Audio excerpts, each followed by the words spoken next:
Vous allez très bien et c'est toujours un plaisir de vous accueillir sur la plateforme. Prier, chanter, louer Dieu et puis ensuite étudier la parole. Et nous poursuivons avec notre thème, et vous connaissez tous, et nous commençons donc à étudier ce thème et nous avançons. Nous avançons. Et il y a un point que j'aimerais approfondir avec vous, c'est la cause de l'échec d'Israël. Qui veut dire, n'oubliez pas ce que dit la Bible, tout ce que Dieu a écrit d'avance, c'est pour notre instruction. Tout ce qui est écrit dans l'Ancien Testament, l'échec d'Israël, ça doit être utilisé aujourd'hui pour fortifier, pour éviter et ces mêmes échecs, cette même défaite spirituelle. Alors, la cause, quelle est donc la cause principale? Mardi dernier, nous avions quand même abordé cette question, mais on n'avait pas tellement approfondi. Et c'est essentiel et si nous voulons prêcher l'Évangile, parce que je vous forme, c'est justement pour pouvoir partager votre foi à d'autres personnes. Alors, si vous connaissez la parole de Dieu, donc le messager et qui est à la fois le message, qui est Jésus-Christ, à ce moment-là, on peut.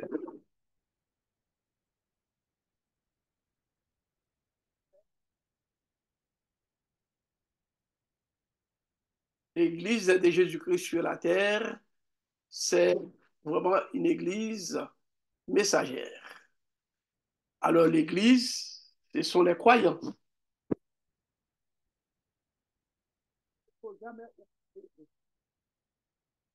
L'Église peut être remplie de membres.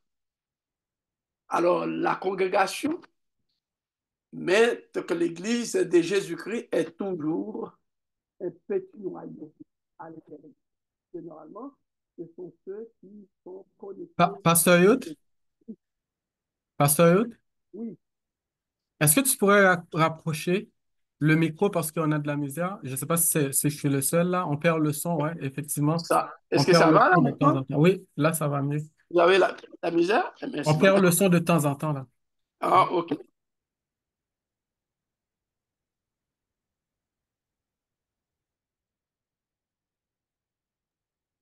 Donc là, on n'entend rien. Là, on n'entend rien. On n'a pas apaisé. J'aimerais approfondir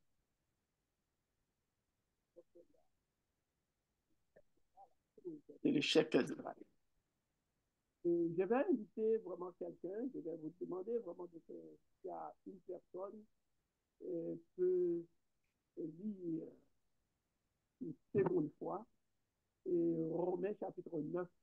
Pasteur Yacht, Oui, euh, on ne vous entend pas trop bien. mais bon, ça marche, mais je ne sais pas qu'est-ce qui est arrivé.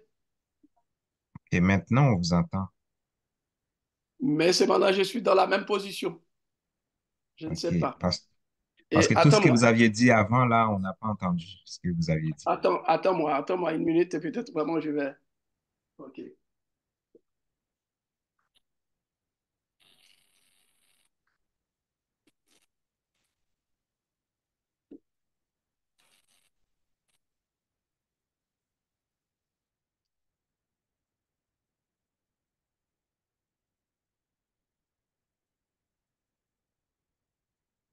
Dans l'Internet, c'est OK. Est-ce que ça va? Ça va maintenant? De temps en temps, mais ça coupe pas mal, hein. Jusqu'à présent? Non, là, on t'entend, mais on a perdu pas mal de vous, de ce que OK. tu as dit. Euh, bon. je soulignais que la semaine dernière, on a commencé et on a abordé bien, donc, le sujet, la cause de l'échec d'Israël.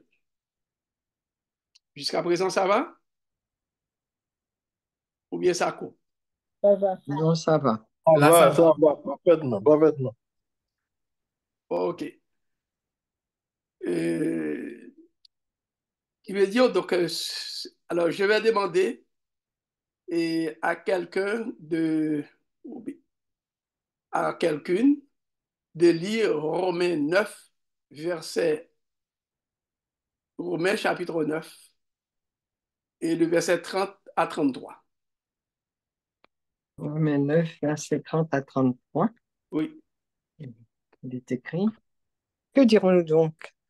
Les païens qui ne cherchaient pas la justice ont obtenu la justice qui vient de la foi, tandis qu'Israël qui cherchait, tandis qu'Israël qui cherchait une loi de justice n'est pas parvenu à cette loi. Pourquoi? Parce qu'Israël l'a cherché, non par la foi, mais comme provenant des œuvres.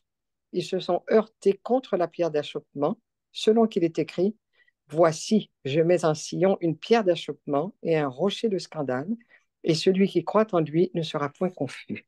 Amen. OK.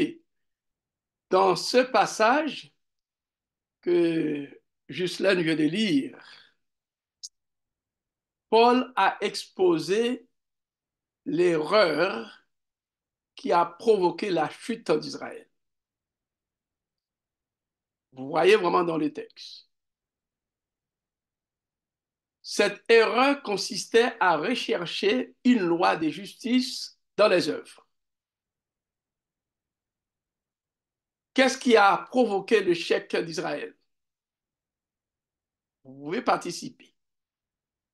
Qu'est-ce qui a provoqué l'échec d'Israël? Ils pensaient en faisant des œuvres, là, ils allaient obtenir la Ouais. justice. Alors pourquoi ils cherchaient à faire des œuvres? Pour un but bien déterminé, pour être juste. Voilà les problèmes. Ils faisaient des œuvres, ils donnaient des aumônes et ils priaient aussi, ils jeûnaient, tout ça pour un seul but, pour être juste. Ils cherchaient la justice. Alors pourquoi ils faisaient vraiment, donc ils voulaient cette justice-là? En faisant des œuvres, alors Israël croyait qu'il allait obtenir l'approbation divine pour être justifié. OK? Alors il y a des gens, jusqu'à présent, ont fait beaucoup de choses justement pour obtenir la faveur de Dieu. Alors le plan du salut, c'est pas faire beaucoup de choses, mais est-ce que vraiment donc nous sommes transformés pour être au service de Dieu? C'est pas faire des choses pour attirer le regard de Dieu sur nous-mêmes, mais c'est être transformé, c'est que Dieu veut qu'on devienne ses enfants obéissants pour marcher avec lui. C'est ce que Dieu veut de nous. C'est pas pour bénéficier quelque chose. Par exemple, OK, et surtout dans l'église adventiste, alors si je fais ça, pasteur, est-ce que ça va m'empêcher d'être sauvé?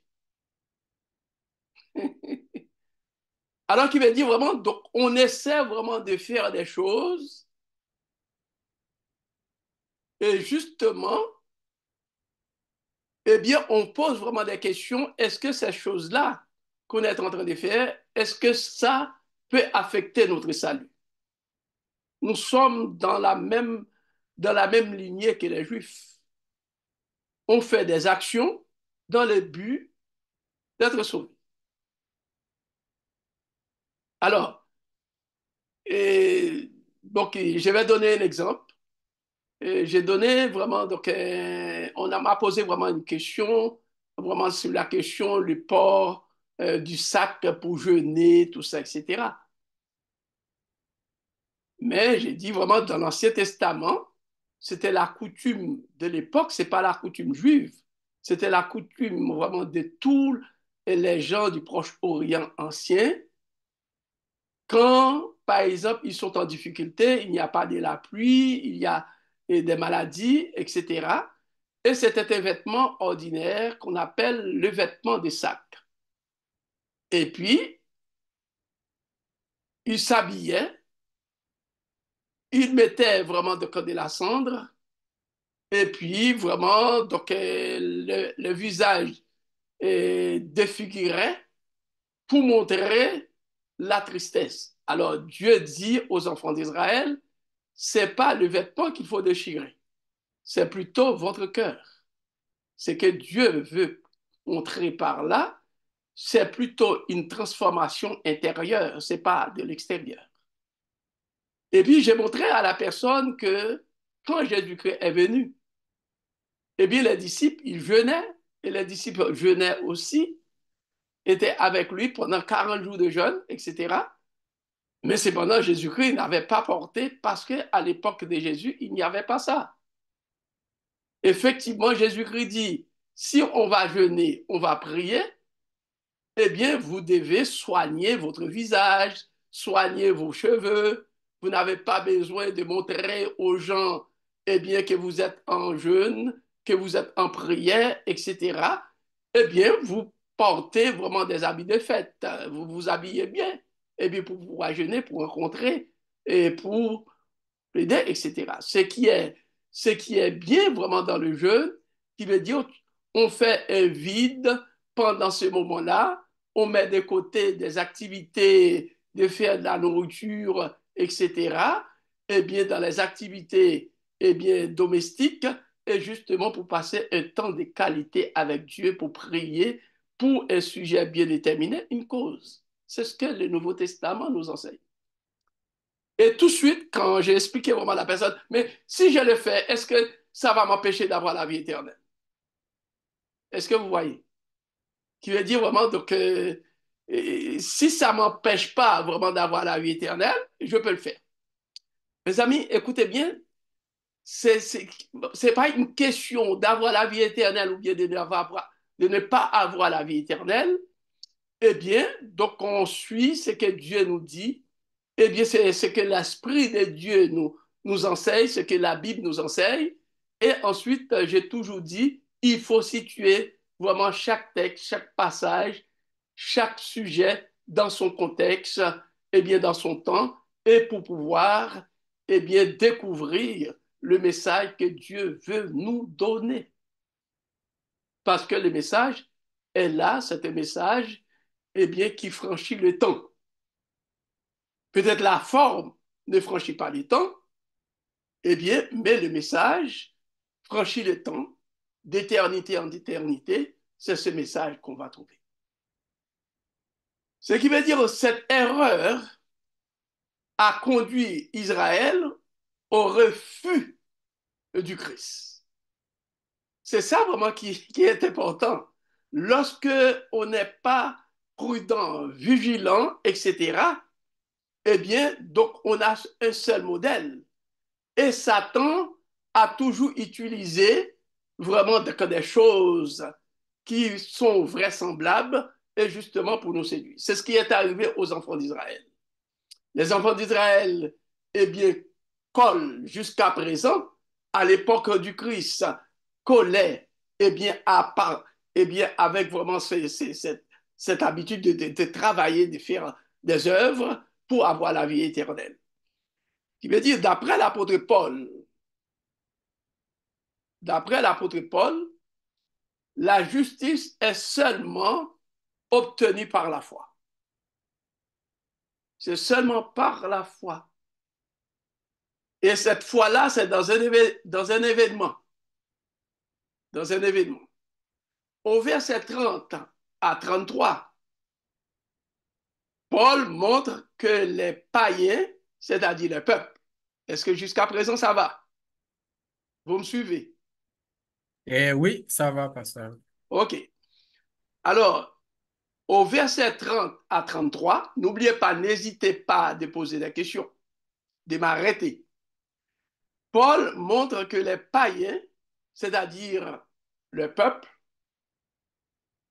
n'oubliez pas que les païens, ce n'est pas nécessairement des gens qui adorent des idoles.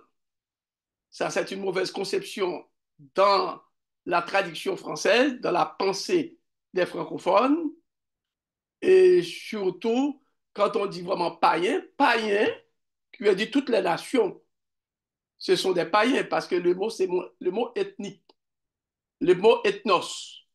Quand on dit vraiment, on étudie vraiment donc l'ethnologie, on étudie vraiment des peuples. On étudie des peuples. Alors, donc, dans la Bible, les Juifs appellent les païens étrangers. Et puis, donc, en hébreu, c'est goïm. C'est païen, nation, etc., étranger. Mais c'est pendant les nations juives. La nation juive, eh bien, c'est le mot ethnos qui est utilisé. Eh bien, qu'on peut traduire littéralement païen. Mais cependant, ce qui fait la différence, les Juifs sont dans l'alliance de Dieu, mais cependant, donc il veut dire, ils sont enfants de Dieu. Ils ne sont pas des peuples, des nations. Alors, quand le mot nation, ethnos, est utilisé au singulier, eh bien, ça désigne le peuple de Dieu. Vous êtes une nation sainte. C'est le mot vraiment ethnos aussi qui est utilisé. OK? Alors, on dit au verset 30. Excuse-moi, pasteur, je n'ai pas bien saisi ce que tu as dit. Ethnos, ethnos, Ethnos tu dis ce signifie, sont les étrangers, les nations, et tu as dit au singulier, c'est le peuple de alors, Dieu. il y a vraiment étranger. L'équivalent de ethnos, c'est goïm. Et goïm, G-O-I-M, ça c'est l'hébreu. Signifie nation, Mhm. étranger, et ensuite Païen. Oui, païen. peuple. Peuple. Mhm. Et c'est ce mot-là qu'on traduit par païen aussi, D'accord. dans Et le puis tu sens as dit au péjoratif. singulier. Mhm. Hein? Au singulier, donc quoi? Au singulier Au ethnos? singulier, voilà. Au singulier, c'est ça qu'on a trouvé vraiment. Vous êtes une nation sainte. C'est ethnos. Au singulier, ça désigne le peuple de Dieu. Ah, Ça d'accord, mais désigne vraiment ethnos, le peuple juif. Hein? au singulier et au pluriel, c'est la même prononciation. La C'est même ethnos. prononciation. D'accord. Ethnos, c'est l'équivalent, mais c'est maintenant, donc, ethnos, ça signifie peuple, nation. Par Mhm. exemple, lorsque il dit vraiment, donc, prêcher l'évangile éternel à tous les habitants de la terre, etc., à toute nation, etc., c'est ethnos qui est utilisé. Oui, parfait. Peuple, c'est le même mot. OK? Et D'accord. puis, très souvent, dans l'Apocalypse, on utilise vraiment en quatre en quatre mots pour exprimer, pour décrire tous les habitants de la terre. Comme Mhm. on doit trouver vraiment dans l'Apocalypse chapitre 14. Quand tu dis vraiment à tous les habitants de la terre, et il a énuméré, eh bien, il y a quatre mots, quatre termes, eh bien, qui désignent vraiment les quatre coins, Oui. la Mhm. terre dans son ensemble. Rabbinot. Mhm. Parfait. OK? D'accord, merci. Mhm. Alors, c'est très important.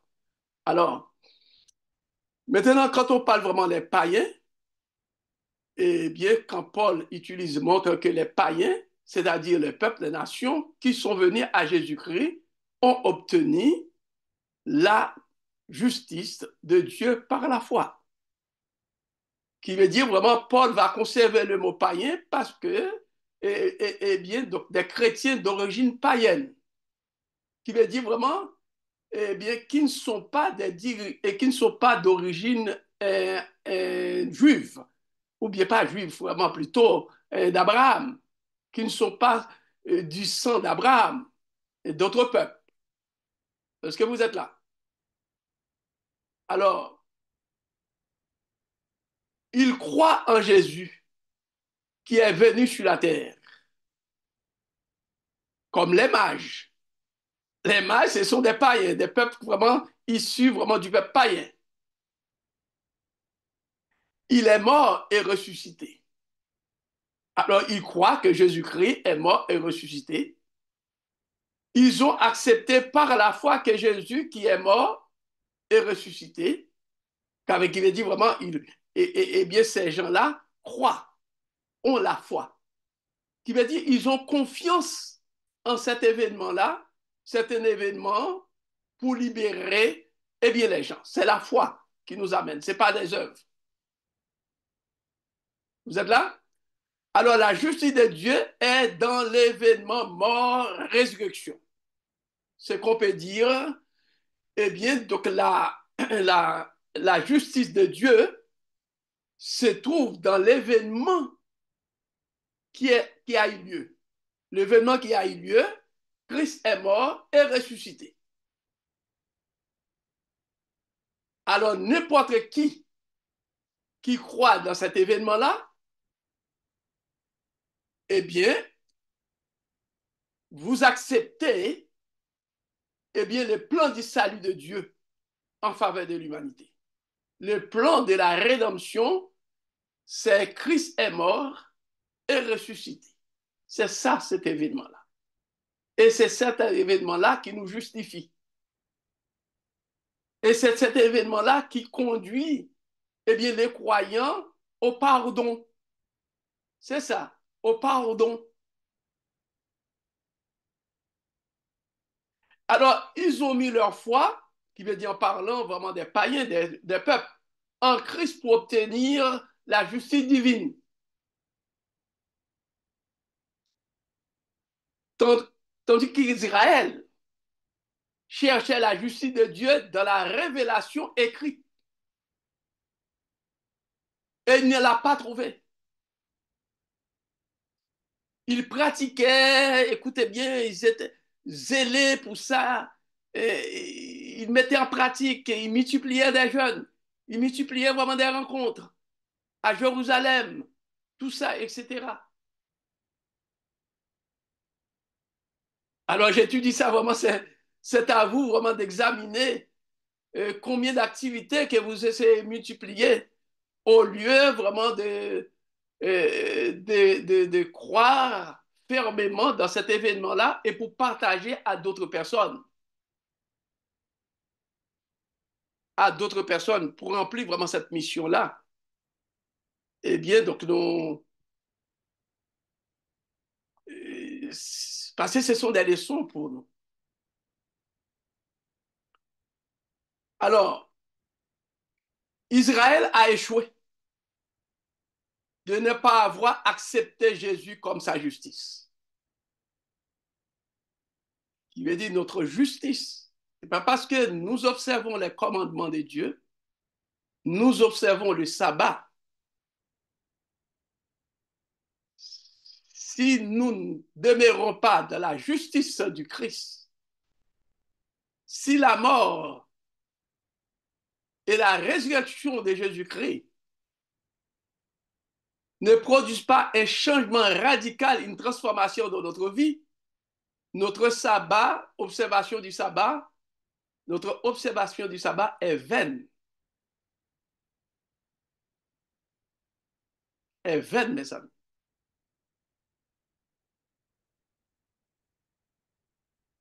Est vaine. Alors, c'est ce qui est arrivé vraiment aux Juifs. À bien observer, Paul fait référence au texte, aux deux textes d'Ésaïe 8, verset 14 et 28, chapitre 28, verset 16, pour montrer la cause réelle de la chute d'Israël. Prenez vraiment ces versets-là. Si vous avez vraiment des questions, vous pouvez. Eh bien, là, quand même, il faut lire vraiment Ésaïe 8, verset 14. Quelqu'un peut lire rapidement Ésaïe 8, verset 14 et l'autre Ésaïe 28, verset 16. Et il sera un sanctuaire, mais aussi une pierre d'achoppement, un rocher de scandale pour les deux maisons d'Israël, un filet et un piège pour les habitants de Jérusalem. Mhm. Bon, justement, avant de lire Ésaïe 28, verset 16, qui peut me dire vraiment qu'est-ce que les textes, qu'est-ce que Ésaïe veut annoncer dans cette prophétie quand tu dis sanctuaire? Eh bien, pour les deux maisons d'Israël. Quelles sont, à l'époque, qui veut dire, quelles sont ces deux, à l'époque d'Ésaïe, ces deux maisons d'Israël? À quoi faire référence?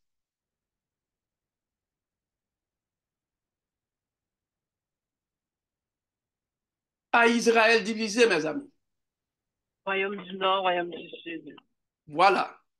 Après la mort de Salomon, eh bien, les 12 tribus d'Israël étaient divisées en deux parties.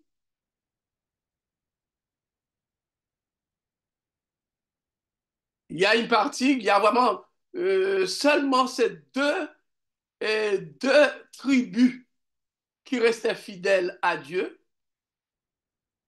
et les 10 autres tribus, eh bien, faisaient vraiment des veaux d'or comme le Dieu d'Israël, comme le Dieu qui a fait sortir le peuple d'Israël du pays d'Égypte.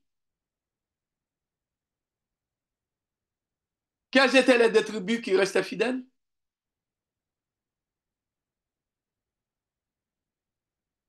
Judas et Benjamin. Judas et Benjamin. Judas et Benjamin. Et c'est pourquoi que l'apôtre Paul était fier quand il dit vraiment je suis de la tribu de Benjamin. Alors qu'il veut dire ce qu'il voulait dire vraiment que ma tribu, eh bien, ne tombait pas vraiment dans l'apostasie. Tous les autres, vraiment, excepté Judas, mais plus tard, Benjamin et Judas sont amenés en captivité à Babylone. Tandis que les 12 tribus furent amenées eh bien, donc, en Syrie, en captivité en Syrie, et puis ensuite les Syriens aussi avaient dominé, mélangé avec ces tribus-là. Eh bien, ce sont ces Juifs mélangés qui donnent naissance aux Samaritains, les Samaritains.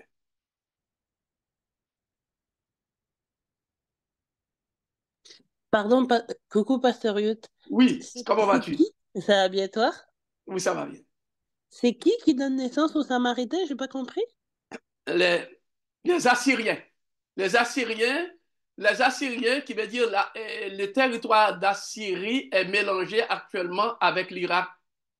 Il y a une partie que Syrie actuelle a pris. Les Assyriens, c'était des conquérants, et bien des royaumes. C'était eux qui avaient bien déporté et les Juifs et ensuite occupaient ces territoires. Tel que donc, la Samarie était la capitale. Jusqu'à présent, la Samarie est en Palestine. C'est un territoire palestinien, Ouais, c'est ça. donc en Palestine. Alors, donc, c'est ce mélange, c'est ce qu'on appelle les Juifs bâtards. Les Juifs n'acceptaient pas. C'est pour ça que les Juifs, à un moment donné, les Juifs purs de Jérusalem avaient fait un mur pour faire la séparation entre Samarie et Jérusalem. Et à ce moment-là que Samarie, les Samaritains, les Juifs bâtards, ne pouvaient pas venir à Jérusalem pour adorer dans le temple. Alors, ils construisaient un temple sur le mont Garazim.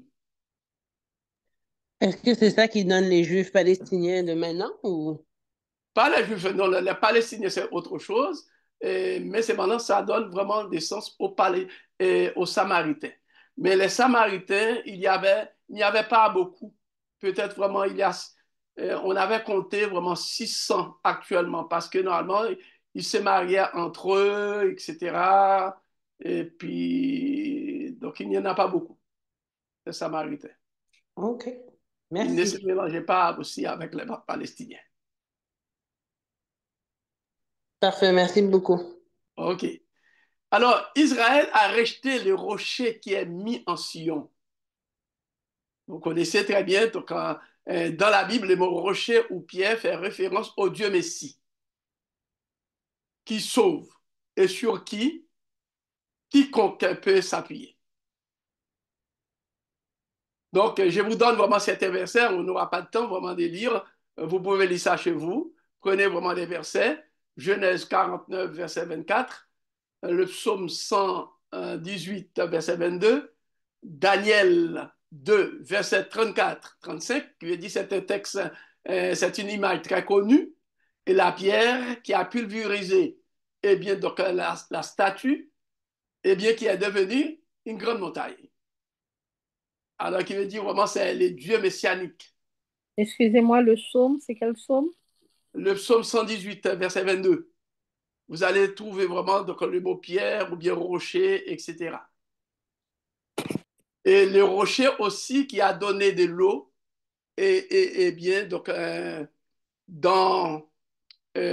au pied de la montagne de Sinaï, particulièrement Horeb, eh bien, ce rocher-là, c'est l'image de Dieu qui a donné de l'eau. Et ça annonçait aussi la mort, eh bien, de ce Dieu-là, qui veut dire par la mort de Jésus-Christ, Dieu a accordé, tel que l'eau, c'est symbole du Saint-Esprit. Eh bien, donc, qui veut dire vraiment par la mort, à partir de la résurrection de Jésus-Christ, par la mort de Jésus-Christ, Jésus-Christ a accordé le Saint-Esprit aux baptisés, au peuple, à son peuple, pour réconcilier, pour faire partie de l'alliance. OK? Vous avez, c'est ça, Daniel 2, versets 34, 35, versets 44 et 45, Matthieu 21, verset 42, Luc 20, verset 17 à 18, et Actes 4, verset 11. C'est un texte très important. Il dit que Jésus-Christ, Jésus est la pierre angulaire. Il n'y a pas de salut, il n'y a de salut en aucun autre. Il veut dire en dehors de... Alors, puisque les Juifs, puisque Israël n'a pas accepté Jésus-Christ, préférait chercher la justice de Dieu dans leurs œuvres de la loi, à ce moment-là, ils ont passé à côté. Tandis que les païens qui n'avaient pas la Torah écrite par la foi, eh bien, ils ont trouvé Jésus.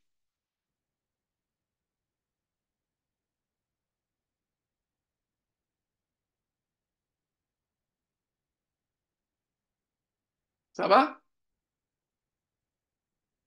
On peut poursuivre? Oui. Oui. OK. Maintenant, c'est seulement un Christ crucifié.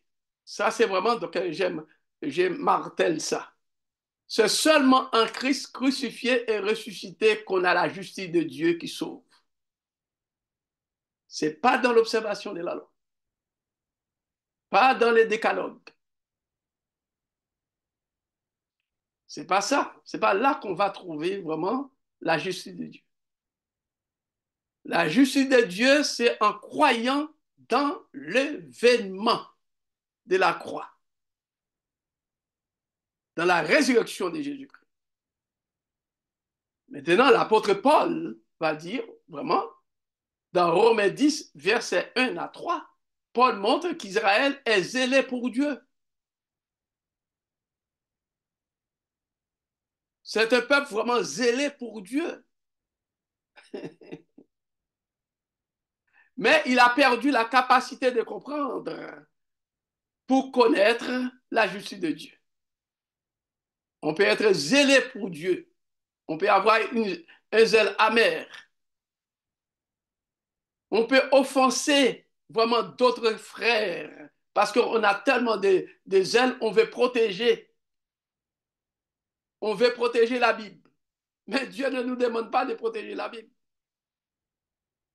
Si on veut protéger la Bible, la parole de Dieu doit nous transformer d'abord. C'est dans notre transformation. dans notre vie. Notre vie doit être une autre parole de Dieu. La parole de Dieu nous change, nous transforme tellement, eh bien, on devient vraiment une lettre ouverte. Vous connaissez ce texte-là? Ce que Paul dit aux Corinthiens, des Corinthiens, j'aimerais lire ce texte-là. Et nous tous, nous devons prier pour que Dieu, et pour que vraiment cette parole soit concrétisée en nous aussi.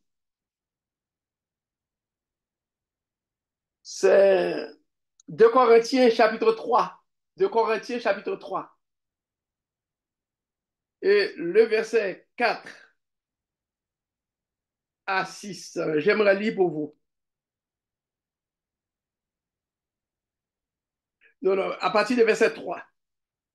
Paul dit aux Corinthiens, vous êtes manifestement une lettre de Christ écrite par notre ministère, non avec de l'encre, mais avec l'esprit du Dieu vivant, non sur des tables de pierre, mais sur des tables de chair, sur les cœurs. Cette assurance-là, nous l'avons par Christ auprès de Dieu. Ce n'est à dire que nous soyons pour nous-mêmes, par nous-mêmes, capables de concevoir quelque chose comme venant de nous-mêmes. Notre capacité, au contraire, vient de Dieu. Il nous a aussi rendus capables d'être ministres d'une nouvelle alliance, non de la lettre, mais de l'esprit, car la lettre tue, mais l'esprit vivifie. Paul dit aux Corinthiens, vous êtes manifestement une lettre de Christ. Il veut dire, lorsque nous sommes transformés, lorsque eh bien, donc, la justice de Dieu s'installe en nous, qui veut dire la foi dans cet événement que Christ est mort pour nous. Il est mort pour nous pour remporter la victoire sur le vieil homme. Mais oui, le but, la foi en la mort de Jésus-Christ, eh bien, donc, donne la possibilité à Dieu de maîtriser, de rendre caduque le vieil homme, la vieille nature. La vieille nature qui nous conduit à avoir des conflits dans notre foyer, à l'église, soit pour des postes, ou bien d'avoir vraiment d'avoir vraiment un caractère drôle. On ne peut pas vivre avec nous. Alors qu'il veut dire une lettre, eh bien, à ce moment-là, vous n'êtes pas une lettre de Christ. Lorsque la mort de Jésus-Christ, vous avez la foi dans cet événement, parce que n'oubliez pas ce que Jésus-Christ a fait pour nous. Il a pris notre vieille nature. Il a pris notre vieille nature pour pouvoir l'enterrer. Alors, lorsque nous acceptons l'événement de la mort de Jésus-Christ, notre vieille nature est enterrée. La vieille nature de vaillant vraiment est enterrée avec Christ. C'est ça. Et à ce moment-là, je suis devenu vraiment une lettre pour Christ.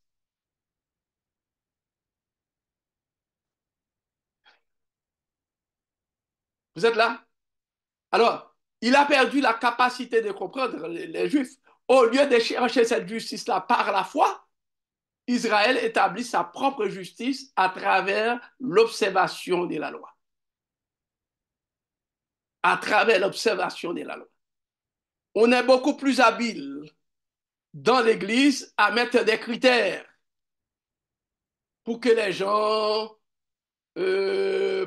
gens marchent conformément aux principes établis. Et pourtant, la vraie révolution, c'est la parole de Dieu. C'est prier pour que l'Église soit touchée par cette parole. Et c'est ce que Paul est en train de nous dire. C'est pourquoi que l'apôtre Paul dit, écoutez bien, vous cherchez, vous observez la loi, et pourtant la Torah Christ est la fin de la Torah. Qui veut dire, le mot télos signifie but, qui veut dire, en étudiant la Torah, en étudiant la Bible, ça doit me conduire à Christ, mes amis, à comprendre Christ davantage. Non pas le contraire. Non pas le contraire. Le but de la révélation de la parole de Dieu, c'est me conduire à Dieu. Si j'étudie la Bible, je ne peux pas comprendre le sens de la mort de Jésus-Christ, sa résurrection, pourquoi il est mort pour moi à ma place. Je perds mon temps, même si je suis dans l'église, même si je suis pasteur.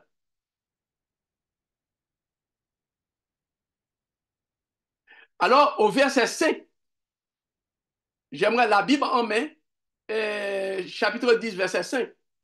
Paul fait référence au texte de Lévitique 18, verset 5, pour montrer ce qu'il faut faire pour vivre selon la justice de la loi.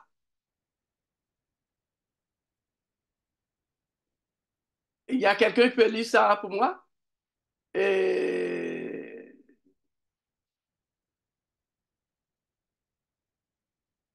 Romains chapitre 10, verset 5.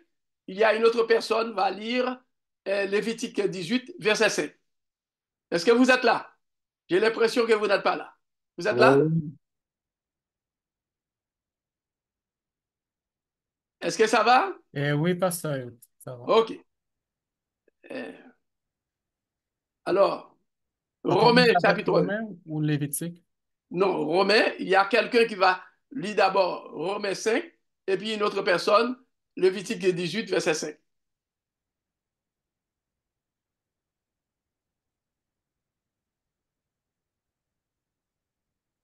Donc, je prends le texte de Romains 5, verset 5. Il y a une autre personne. Et en Lévitique 18, verset 5, c'est ça? Oui, oui, c'est ça. Alors, avant, Romains 5, Romains 10. Romains 10? Oui, c'est Romains 10 que je dis, verset 5. OK. En effet, Moïse définit ainsi la justice qui vient de la loi. L'homme qui mettra ces choses en pratique vivra par elle. OK.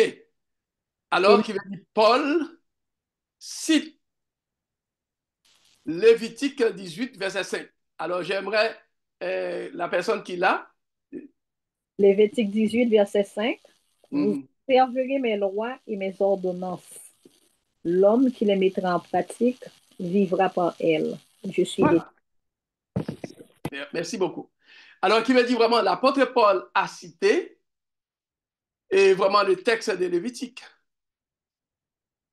Lévitique, vraiment, donc Moïse a dit, il faut mettre ça en pratique pour vivre selon, qui veut dire, eh bien, la Torah, la révélation, la Bible, doit pouvoir nous montrer le chemin pour vivre conformément à la volonté de Dieu.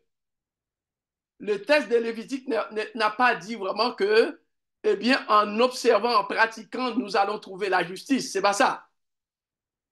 Nous allons vivre dans la droiture. Alors, si je vis vraiment selon la Torah, et je ne dois pas mentir, je ne veux pas juger, apporter des jugements des valeurs, je ne dois pas rendre des faux témoignages. Alors, qui veut dire vraiment, donc c'est parce que la Torah, la Bible, n'est pas respectée tellement. C'est pour ça qu'il y a tant de commérages, tant de faux témoignages parmi nous. Parmi nous, vraiment, une simple parole, et il y a un groupe qui prend ça et puis ensuite qui commence par calomnier vraiment quelqu'un sans être jugé, sans contacter cette personne-là. Il veut dire, si la Torah, si la parole de Dieu est mise en pratique, écoutez bien, ce sera un paradis, un avant-goût du ciel quand même. OK? Alors l'apôtre Paul dit, eh bien, la Torah, allô? Oui. La Torah est donnée c'est pour vivre. Pour vivre, pour mener une vie droite. Pour mener une vie juste. Mais ce n'est pas la Torah qui donne la justice. Alors, dans Romains 10, verset 5, Paul dit que la Torah, rapportée par Moïse, recommande de pratiquer la justice de la loi. La justice de la loi, c'est quoi? La droiture. De ne pas mentir, de ne pas convoiter, de ne pas voler, et puis d'observer les sabbats. Et puis ensuite, tous ces commandements sous 10 codes, eh bien, on met ça en pratique. Mais ce n'est pas là que qu'on trouve vraiment la justice qui nous donne le salut. C'est ça que Paul. Est-ce que vous avez compris ça comme ça? Dans les passés. On poursuit. Qu'est-ce que ça signifie? Cela signifie qu'il faut pratiquer ce qui est écrit dans la loi ou la Torah. Il ne faut pas dire, écoutez bien, Christ est mort pour moi, eh bien, je suis juste, je peux vivre n'importe comment. Non. La loi nous permet de vivre dans la droiture. On doit pratiquer ce qui est écrit dans la loi, dans la Torah. Obéir à Dieu, obéir et vivre d'après la Torah. Obéir à ce qui est écrit. Mais en la pratiquant, on ne cherche pas en elle la justice. C'est ça, les points là, les points culminants. Oui. C'est pasteur pour renchérir Allez. sur ce que tu disais. Moi, j'ai souvent quand je parle à des jeunes, j'essaie de leur expliquer, des plus jeunes, j'essaie de leur expliquer qu'en fait, les lois de Dieu sont là pour notre protection, pour nous faciliter la vie. C'est pas là pour nous sauver. Bravo. Je trouve que souvent, c'est plus simple d'expliquer ça comme ça. Ouais. Parce que là, tu sais, je leur montre avec la science, avec tout, comment Dieu a raison. Pourquoi il nous demande de ne pas faire certaines choses. Je dis, c'est pour ton bien, c'est pas pour ton salut, tu l'as déjà pour salut. C'est deux choses différentes. C'est bien expliqué, qui veut dire vraiment tu es en pleine théologie. Tu es en pleine théologie de la Bible. C'est-à-dire là, et tout ce qui est écrit dans la Bible, c'est pour nous protéger, pour nous dire quoi faire. Et qui veut dire c'est une lumière qui nous met, qui nous donne, qui nous guide, etc. Mais le salut est en Dieu. Alors, qui veut dire, regarde bien, eh bien, cette parole-là doit nous conduire à Christ. Doit nous conduire à Christ. Merci beaucoup. C'est bon. Eh bien, continuez à partager ça. Et partagez vraiment ça à vos enfants, à vos collègues. C'est un évangile qui libère. Oui, c'est vrai, c'est un évangile qui libère. Ouais. Et c'est cet évangile-là qui devrait être prêché. Alors, le but de la Torah, de la loi, est d'indiquer la voie de l'obéissance. C'est la voie de l'obéissance. Voilà le rôle de la loi. C'est la voie de l'obéissance, de soumission à Dieu. Puisque Dieu nous a donné le salut, eh bien, nous devons être obéissants à lui. Alors, Dieu nous donne ça. Maintenant, au verset 6 à 11 de Romains 10, j'aimerais qu'on lise ce texte-là. Et vous allez voir où est-ce que Paul a pris la justice qui vient de la foi. Paul n'a rien inventé. Vous êtes là? Oui. Encore une question? Ah non, excuse, j'ai oublié de baisser ma main, pardon. OK. Alors, les gens qui aiment la lecture, Romains 10, versets 6 à 13.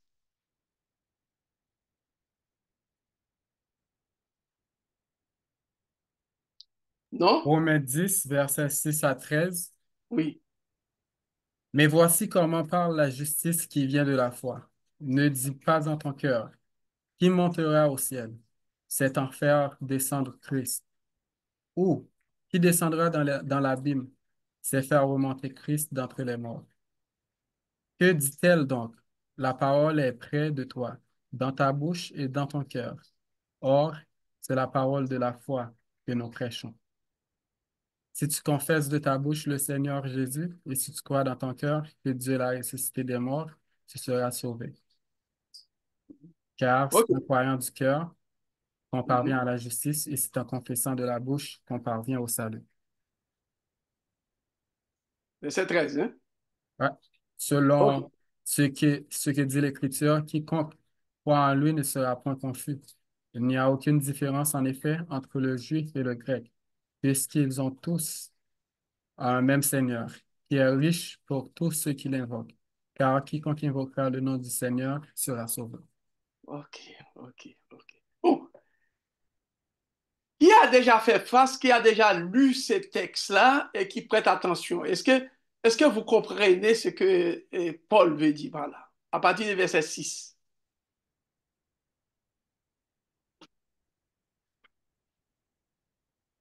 Qui a déjà lu ce texte et puis ensuite qui a déjà expliqué ce texte-là? S'il y a cette personne-là, qu'est-ce que vous avez compris dans ce texte?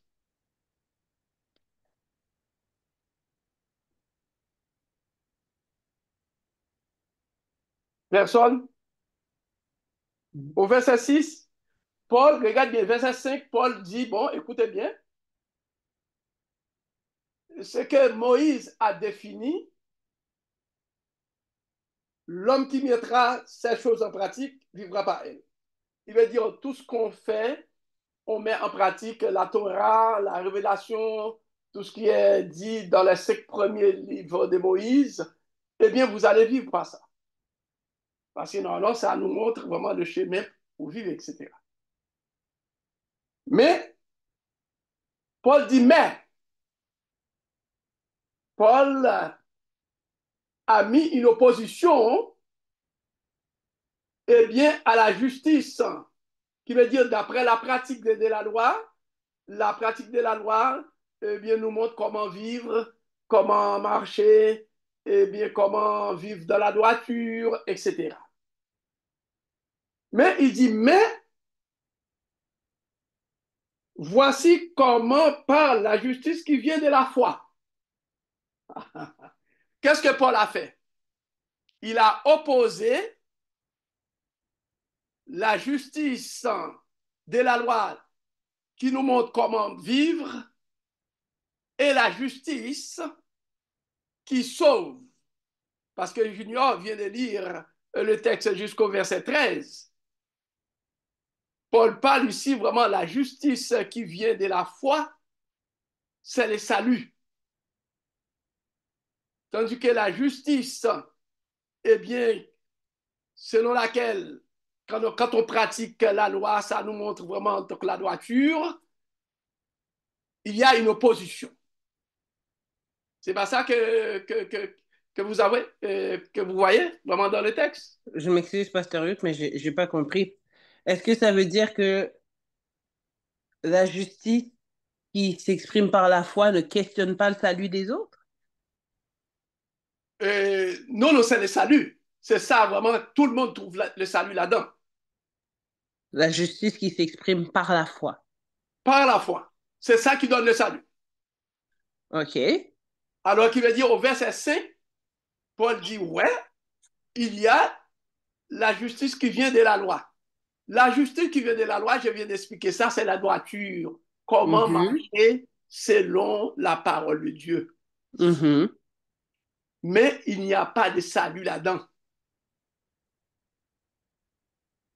Ah, OK, donc quand il dit vivra par elle, il veut juste dire sur terre, Il veut quoi. dire selon la vie de ce monde. OK, OK, je comprends.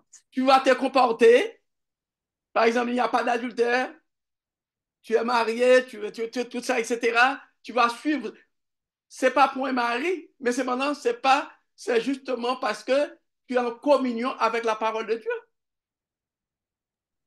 Ouais, OK. Mais ça sauve pas. Ça ne sauve pas, ça ne donne pas le salut. OK.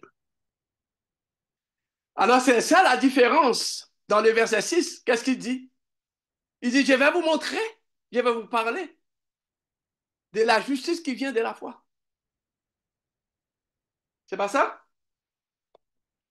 Ça, c'est vraiment, c'est une doctrine fondamentale que Paul va nous amener là, ici.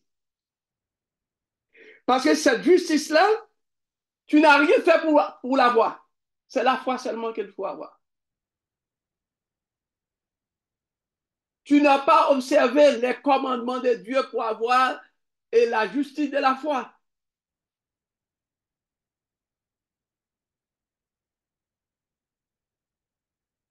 Est-ce que c'est clair, mes amis? J'aimerais qu'on arrive à bien comprendre ça. Est-ce que c'est clair? Paul veut dire, il n'y a aucun effort à faire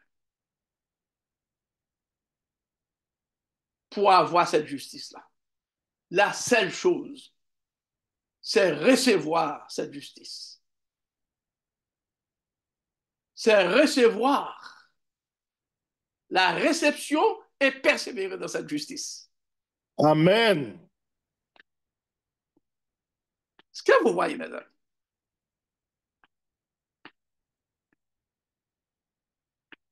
Tandis que pour vivre dans la droiture, tu obéis. Tu as utilisé ta volonté. Mais la justice du salut, réception et persévérance. Ouais, mais Pasteur Ruth, quand tu lis le texte, I'm just saying, j'ai pas dit que c'est ça que tu as dit, mais quand tu lis le texte, on dirait que ça dit la justice de la lettre te sauve pas. De la loi, de la loi. Oui, la justice de la loi te sauve pas, puis tu as juste besoin de dire, tu as juste besoin de confesser Jésus de ta bouche et tu seras sauvé.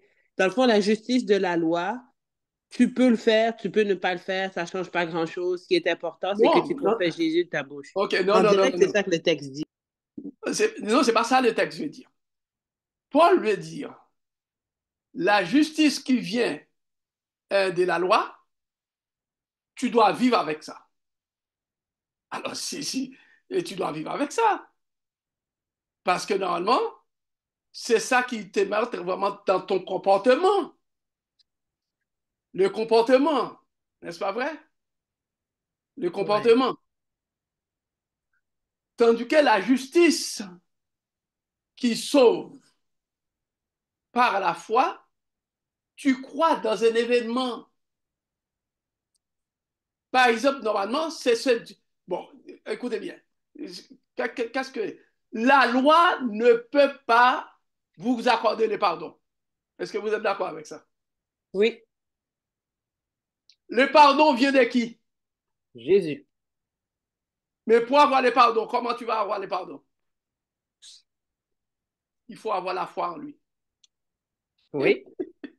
Tu ne peux pas, sans la foi, tu ne peux pas aller vers Jésus pour lui demander pardon.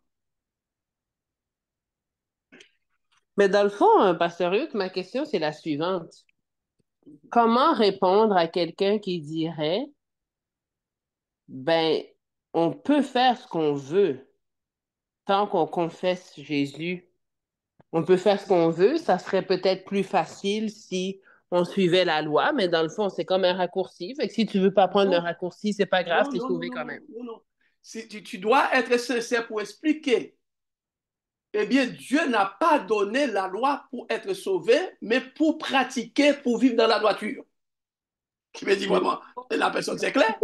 Pourquoi tu veux vivre dans la droiture si ça ne te sauve pas? C'est ça la question. Dans la droiture, tu vas vivre conformément eh bien, à ce qui est droit, à ce qui est révélé dans la Bible. À ce qui est révélé. Par exemple, tel que Adam et Ève a rompu l'alliance, oui ou non? Oui. Qui veut dire il est tombé dans les péchés. OK. Ils sont tombés dans les péchés. Maintenant, puisqu'ils sont tombés dans les péchés, qu'est-ce que la loi fait? Demande. La loi demande vraiment qu'il soit condamné. OK. La loi demande qu'il soit condamné. OK. Devant cette condamnation-là, Dieu offre le plan du salut. Mhm. Et ils viennent à Dieu. Par conséquent, puisqu'ils viennent à Dieu, ils se sont réconciliés avec Dieu. Ils ont reçu le pardon de Dieu. Par conséquent, ils sont en harmonie. Ils sont prêts à retourner à pratiquer vraiment la loi. Ils ne vont plus continuer à vivre dans le péché. Par conséquent, la loi est là justement pour montrer comment vivre en Dieu, comment vivre vraiment le pardon que Dieu lui a donné. Mais le pardon que Dieu lui a donné, ce n'est pas la loi qui lui a donné ça. Ce n'est pas la loi qui lui a donné le salut.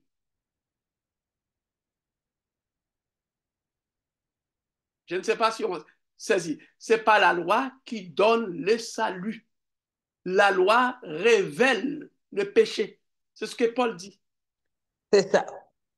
Mais Dans le la loi fond, ne peut pas effacer mes péchés. Je dois aller vers Dieu. ouais, OK, ouais, je comprends. OK, Je je dois comprends. aller vers Dieu.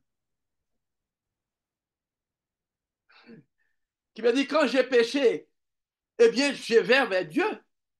Alors Dieu me montre, il y a quelque chose qui va te protéger, vaillant, pour ne plus retourner dans ça. C'est ma parole, c'est la loi. Ouais, là, je comprends. C'est très important, mes amis. Oui, il y a quelqu'un, la main levée. Oui, C'est parce que Chantal? ce que je voulais dire, c'est si on prend l'image, l'exemple, ben, ce qui s'était passé dans le désert, quand les gens sont mordus par le serpent, Mhm. ceux qui avaient la foi de lever les yeux, c'est un Bravo, geste qui paraît banal, comme bravo. tu es mordu par un serpent, qu'est-ce qu'il y a de rationnel de lever les yeux, de regarder un serpent des reins? Il n'y avait rien de rationnel, mais ceux qui avaient la foi pour lever les yeux, pour regarder le serpent, ils avaient eu la vie sauve. Ben, pourtant, ceux qui trouvaient que c'est pas, il n'y a rien de concret, de rationnel dans tout ça, ben, ils ont perdu la vie. Donc, la foi, c'est leur foi qui les avait comme justifiés. Oui, certainement. Par exemple, normalement, ils ont transgressé la loi. Ils ont transgressé la loi et puis il n'y avait aucune protection. Maintenant, le serpent commence par les dévorer, etc. Et il pleurait, il commençait par gémissait, criait, etc. Dieu, Moïse est allé vers Dieu. Il dit, Moïse, dresse un serpent d'airain. Quel est le symbole de l'airain dans la Bible? J'avais déjà donné ça. C'est la justice de Dieu. En regardant le serpent d'airain, ils avaient la foi. Quiconque a regardé le serpent d'airain a saisi la justice de Dieu comme son salut. Par conséquent, eh bien, ils sont réconciliés avec Dieu. Puisqu'ils sont réconciliés avec Dieu, la loi n'est plus une menace pour eux. Parce qu'ils sont réconciliés avec Dieu, ils vont vivre en harmonie avec la loi de Dieu. Mais la loi menaçait. La loi vraiment donc, les condamnait. Mais la justice de Dieu les a délivrés pour vivre en harmonie avec la loi. Mais ce n'est pas dans la loi qu'on a le salut. On vivre d'après la loi, d'après la volonté de Dieu. Mais le salut vient de Dieu. Est-ce que c'est clair, les amis?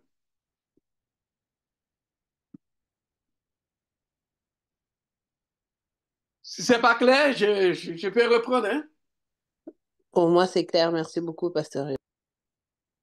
Amen, merci. Est-ce que d'autres, n'oubliez pas, il faut être, donc comprendre vraiment cet évangile-là.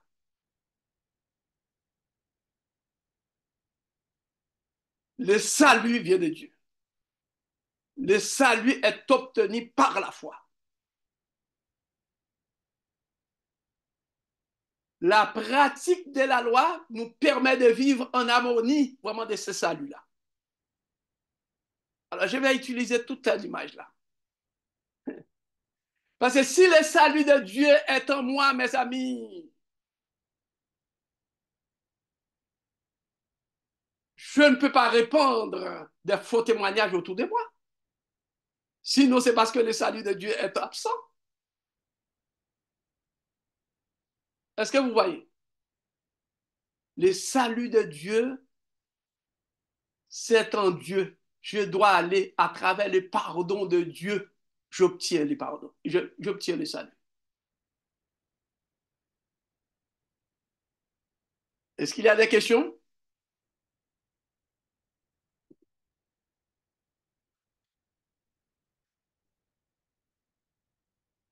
Est-ce qu'il y a des questions?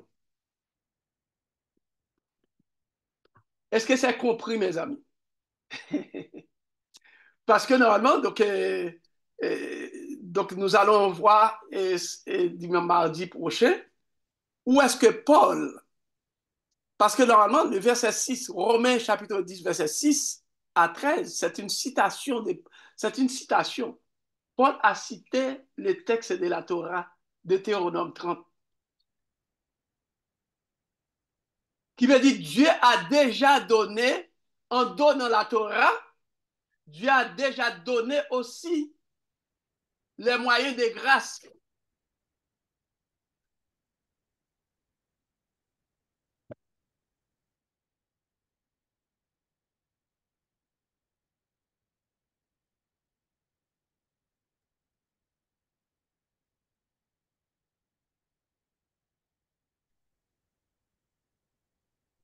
C'est à travers les Pas de son. Pasteur, je t'entends pas. Oui. Ça Là, ça va? va. Ouais, là, ça va. Mes amis, je ne sais pas qu'est-ce qui est arrivé là. OK.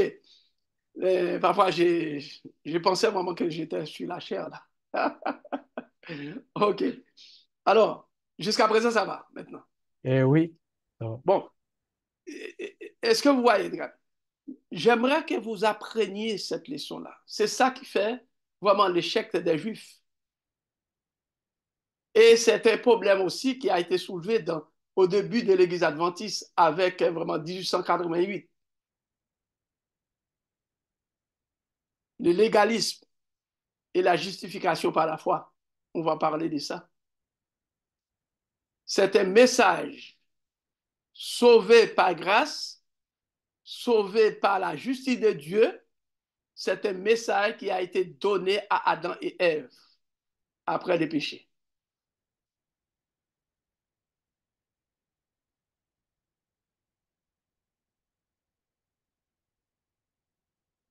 Ça va?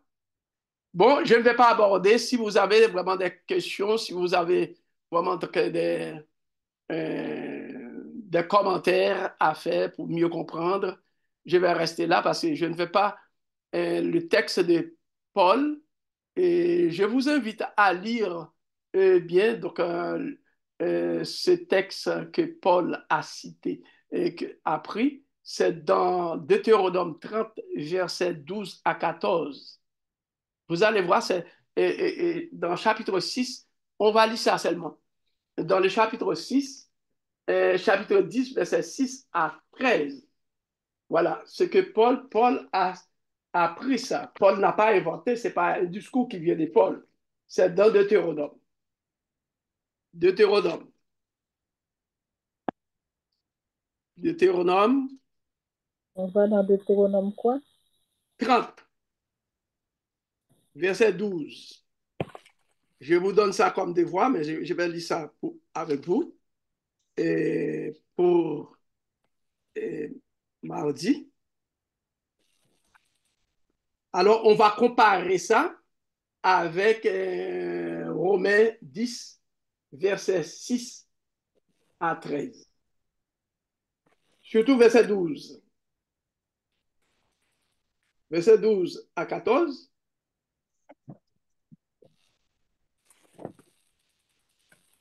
OK. On peut commencer par le verset 11. Il dit, ce commandement que je te prescris aujourd'hui n'est certainement point au-dessus de tes forces et hors de ta portée. Il n'est pas dans le ciel pour que tu dises, qui montera pour nous au ciel et ira nous le chercher. Il nous le fera entendre, afin que nous le mettions en pratique. Il n'est pas de l'autre côté de la mer, pour que tu dises, qui passera pour nous de l'autre côté de la mer et ira nous le chercher. Qui nous le fera entendre, afin que nous le mettions en pratique. Ce sont des questionnements que le peuple Israël, après avoir trouvé vraiment les 5 premiers livres de Moïse, la Torah, il dit tous ces commandements, toute cette révélation, qui peut mettre ça en pratique? Qui peut mettre ça en pratique, mes amis? Israël a posé la question. Moïse a anticipé pour dire voilà les questions qu'ils vont poser. La réponse est donnée au verset 14.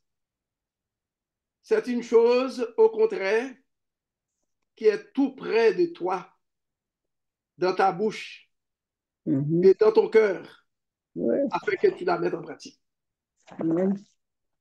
Qui veut dire vraiment, regarde bien, quand Israël a vu vraiment l'immensité de ses principes, écoutez bien, donc comment se consacrer, comment faire vraiment tout ça, etc., eh bien, ils vont poser la question, mais qui peut mettre tout ça en pratique? Bonsoir, pasteur. Désolé, oui, d'avoir vous dérangé. Allô? Ah, oui, je suis là. Mais laisse-moi terminer vraiment ces points-là si tu as une question. OK? Gardez ta question. OK, pas de problème. Alors, et c'est ça que l'apôtre Paul au chapitre Romains chapitre 10, le verset 6, Paul dit, voici comment ne parle pas, ne dis pas en ton cœur qui montera au ciel. Regarde bien, c'est la citation bien, de Deutéronome, chapitre 30, et bien le verset 12 et 13 que Paul dit ça. Mais Paul dit, écoutez bien, eh bien, comme Deutéronome a dit, il est près de nous. Il est près de nous, il est en nous. C'est quoi? C'est la foi. C'est la foi en Jésus. Alors qu'il veut dire, dans l'Ancien Testament, Dieu a établi un système pour les Juifs. Parce qu'ils sont incapables vraiment de mettre toutes ces choses-là en pratique. Et quand ils ont péché, d'offrir des sacrifices comme moyen de grâce. Dans le Nouveau Testament, c'est la mort de Jésus-Christ qui donne le salut. OK, alors, oui, alors posez la question. Merci. Oui, je vois que la réponse de Romains 10, le verset 5, et Deutéronome 30, le verset... Non, c'est Deutéronome 30, c'est pas le verset 5, c'est le verset 6. Excuse-moi, oui, c'est le verset 6, Deutéronome 6. Non, Deutéronome 30, verset 12 et 13. Okay. Alors, correspond avec Romains 10, verset 6, pas le verset 5. Alors, c'est ça, c'est dans cette ligne-là que je vais vous dire que moi, j'ai regardé les deux et la bonne réponse, je vois que c'est dans le verset de Romains 10, le verset 10. Comme Romains 10. Romains 10, 10. Je peux commencer même le verset 9. Oui. Il nous dit, si tu confesses de ta bouche le Seigneur Jésus, et si tu crois dans ton cœur que Dieu l'a ressuscité des morts, tu seras sauvé. Mais la vraie réponse, c'est car c'est en croyant du cœur qu'on parvient à la justice et c'est en confessant de la bouche qu'on parvient au salut selon ce que dit l'Écriture. Est-ce que est-ce que c'est clair? Est-ce que non, quelle question que tu peux poser? Non, ce n'est pas une question, comme vous avez dit, que la justice, c'est par la foi. Oui. Donc, alors, je vois les deux versets. Oui, c'est ça. Le texte de Paul, c'est ça qu'il veut dire. Ouais. C'est la foi en Jésus-Christ oui. qui donne le salut.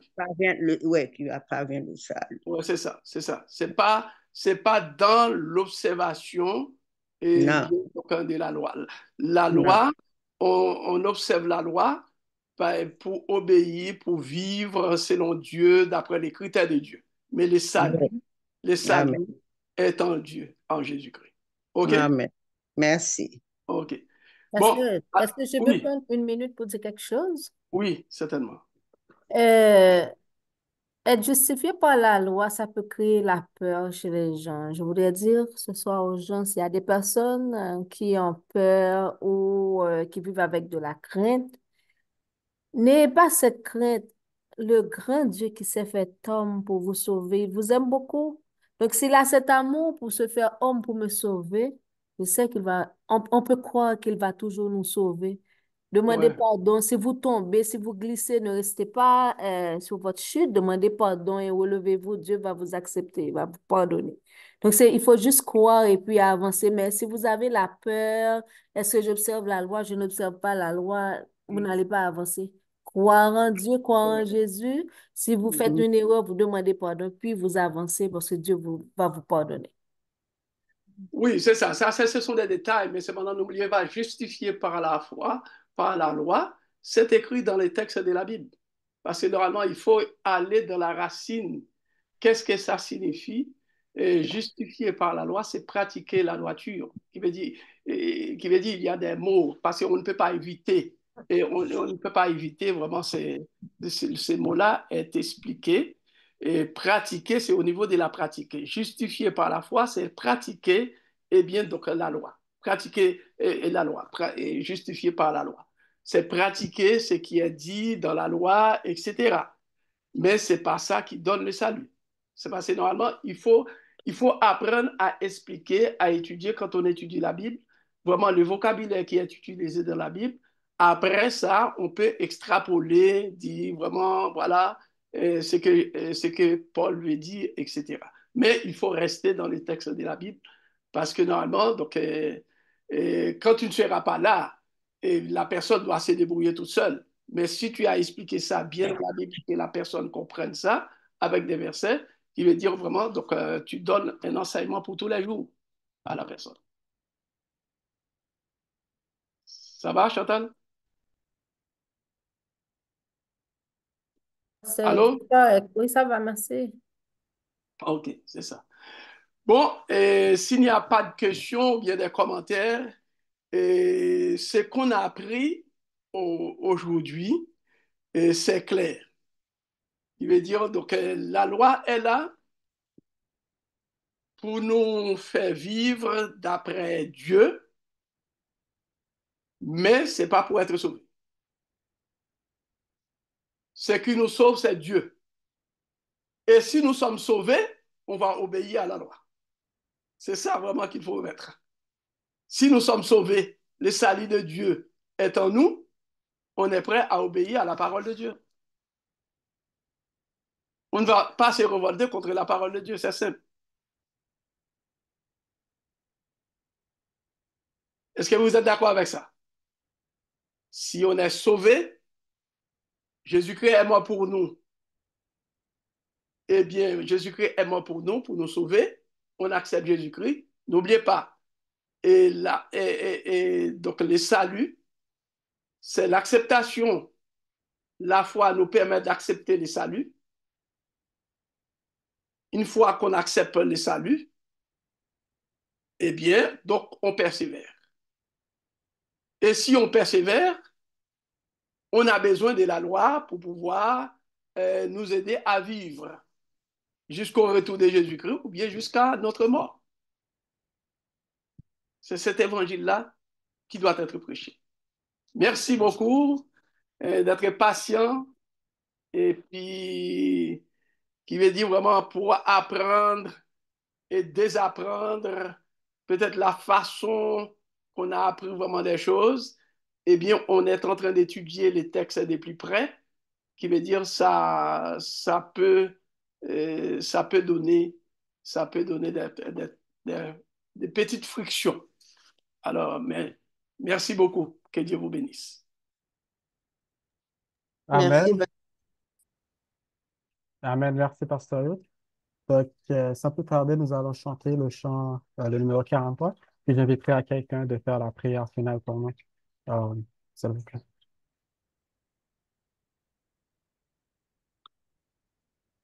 Marjo? Oui, oui, je suis là.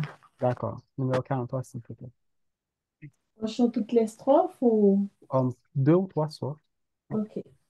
Je veux chanter l'amour puissant qui sauve et qui délivre, qui remplit mon cœur maintenant de joie et me fait vivre. Je veux chanter, chanter de tout mon cœur l'amour de Dieu, l'amour de mon Sauveur. Je veux chanter le grand amour immuable et fidèle qui me conduit de jour en jour vers la vie éternelle. Je veux chanter, chanter de tout mon cœur l'amour de Dieu, l'amour de mon Sauveur.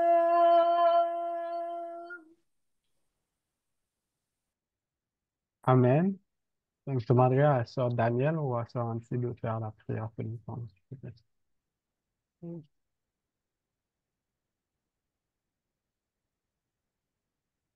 Est-ce que Daniel est là? Oui, je pense que Daniel est là. Prions. Seigneur Jésus, nous te remercions pour cette étude que tu nous as permis de faire ce soir. Tu nous rappelles l'importance de croire en toi. Amen. Souvent, on essaye de faire les choses de par nous-mêmes parce que nous pensons que c'est à travers des efforts qu'on sera récompensé. Alors que ce que tu nous proposes, c'est quelque chose de beaucoup plus simple. C'est de croire. C'est vraiment de manifester notre foi en toi. Amen. Et Seigneur Dieu, c'est l'approche, c'est ce que tu nous proposes, c'est ce que tu offres à chaque croyant. Père, ma prière, c'est vraiment que nous puissions comprendre ça et le mettre en pratique dans notre vie. Nous manifestons notre foi pour tant de choses ici-bas sur cette terre, pour utiliser le pont, pour prendre l'avion, nous plaçons notre confiance dans des hommes. Pourquoi pourquoi tant d'hésitation? Pourquoi cette mauvaise compréhension de ce que ça veut? Ma prière, Seigneur Dieu, c'est que nous puissions vraiment appliquer cette foi-là en toi, expérimenter la joie du salut, que nous puissions avoir cette vie transformée qui découle justement de cette foi en toi. Seigneur, il est temps pour notre Église de démontrer cette foi Amen. en notre vie. Il est temps pour notre Église de montrer cette restauration, cette transformation, ce renouvellement. Père, aide-nous à saisir et à comprendre. On connaît ces choses théoriquement, mais il est temps pour nous de passer à la pratique. Seigneur Dieu, il est temps pour nous d'être des enfants qui mangent la nourriture solide, non plus du lait. Et donc, Père, nous venons à toi pour te demander ton aide, ton assistance, pour comprendre et appliquer ces choses. Seigneur Dieu, nous te remettons chaque personne sur cette plateforme, que tu puisses être avec chacun d'eux. Rappelle-nous ce que nous avons appris durant les dernières semaines, également ce soir. Que ton bon et Saint-Esprit nous invite à faire des recherches, à continuer les recherches pour mieux comprendre et saisir. Sois avec chacune d'entre nous, et sois également avec Pasteur Hugh qui nous a conduit dans l'étude ce soir. Seigneur Dieu, nous t'avons demandé toutes ces choses. Au nom et par les mérites de Jésus. Amen. Amen. Amen. Merci, Passez bonne Daniel. nuit. Passez bonne nuit. N'oubliez pas, les deux textes-là, continuez à étudier. Et Deutéronome 30, versets 11 à 14.